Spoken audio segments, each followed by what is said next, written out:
Unayeishi mbinguni, ambaye sisi wanadamu tunakuamini kupitia kuumbwa kwetu na matendo makuu ambayo unatenda. Tazama, umetupa fursa ya kukanyaga katika nyumba ya mzee Ngojani.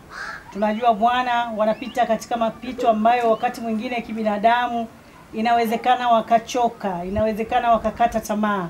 Lakini Mungu, tunatambua wewe ambaye unatenda mambo makubwa ambayo kwa mwanadamu ni vigumu sana kuyaamini.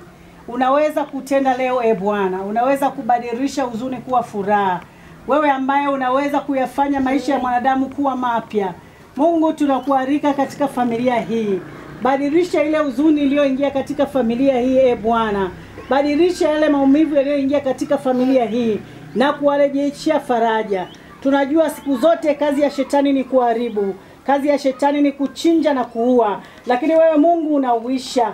Wewe Mungu unafanya upya. Wewe Mungu unatengeneza. Haijalishi ni tatizo gani, haijalishi ni ugumu wa namna gani, maana umesema katika neno lako ya kwamba kwa kupigwa kwako Yesu sisi tumepona, tumepokea uzima. Na tunapokutana na wagonjwa Bwana, tuombe kwa ajili yao ili waweze kupokea uzima. Ninaachilia uzima mahali hapa, ninaachilia afya kwenye familia yao. Ninaachilia faraja hata kwa wote ambao wanauguza Bwana.